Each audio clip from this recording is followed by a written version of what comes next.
รัฐมนตรีกระทรวงการต่างประเทศแห่งสาธารณรัฐประชาธิปไตยปัตตานีลาวพร้อมด้วยภรรยาและคณะได้เดินทางไปเยี่ยมยามสาธารณรัฐกูบาอย่างเป็นทางการในระหว่างวันที่2ถึงวันที่3ตุลานี้เพื่อเป็นการเพิ่มทวีหัดแน่นการพัวพันหัวมืออันเป็นมูลเสื้อแห่งมิตรภาพและการหัวมือที่ดีระหว่างสาธารณรัฐประชาธิปไตยปัตตานีลาวและสาธารณรัฐกูบาโดยตอบสนองตามคำเสนอของสหายบรูโนโรดริเกน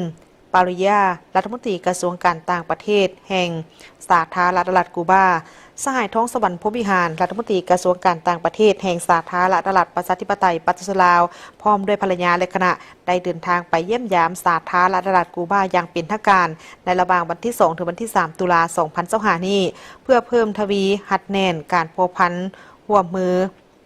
ที่เป็นมูลเสื้อแห่งมิตรภาพในการหัวมือที่ดีและความสามัคคีฐานไอ้น้องระหว่าง2พรรค2รัฐก็คือปัตตานี2ชาติสาธารณรัฐประชาธิปไตยปัตตานีลาวและสาธารณรัฐกูบา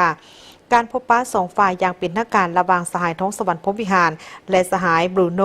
โรดริเกนปาริยาพร้อมด้วยคณะผู้แทนของทั้งสองฝ่ายได้มีขึ้นในเมื่อวันที่3ตุลา2025นี้ที่นครหลวงลาฮาวานในโอกาสดังกล่าวนี้ทั้งสองฝ่ายก็ได้ร่วมกันปรึกษาหารือและแลกเปลี่ยนความคิดเห็นเกี่ยวกับการพัวพันหัวมือสองฝ่ายพร้อมทางได้แจ้งสภาพการภายในที่พ้นเด่นของทั้งสองประเทศให้กันและกันได้รับทราบสองฝ่ายได้ตีราคาสูงต่อกับการพัวพันหัวมือ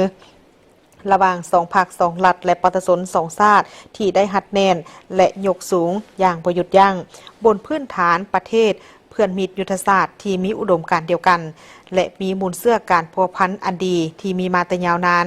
โดยเห็นได้ถึงการพัวพันการหัวมือทางด้านการเมืองที่อยู่ในระดับดีเลิศและนับมือนับแน่นแฟ้นยิ่งขึ้นซึ่งแสดงออกในการแลกเปลี่ยนเยี่ยมยามของคณะผู้แทนขั้นสูงของทั้ง2พรรค2รัฐก็คือบรรดาองค์การจัดตั้งมหาชนของทั้ง2ประเทศ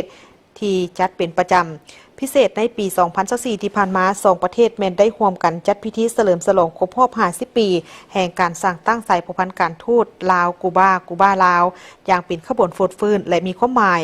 และพร้อมเดียวกันนี้ทั้งสองฝ่ายก็ยังได้ตีราคาสูงต่อการร่วมมืออันสำคัญทางด้านเศรษฐกิจการค้าสาธารณสุขการศึกษากีฬากสิกรรมด้านวัฒนธรรมสังคมระหว่างสองประเทศได้รับการเสริมขยายการเดินทางเยี่ยมยามในครั้งนี้ถือเป็นครั้งทำอิฐของสหายท้องสวรรค์พรหมวิหารภายหลังที่ดำรงตำแหน่งเป็นรัฐมนตรีกระทรวงการต่างประเทศแห่งสาธารณรัฐประชาธิปไตยปัตตานีลาวทั้งเป็นการส่งเสริมและหัดแน่นสายพัวพันมิตรภาพและการร่วมมือที่เป็นมูลเสื้ออันดีงามที่มีมาอย่างยาวนานและความสามัคคีฐานไอ้น้องระหว่าง2พรรค2รัฐและปัตตานี2ชาติกูบาลาวให้นับมือนับแน่นแฟ้นยิ่งขึ้น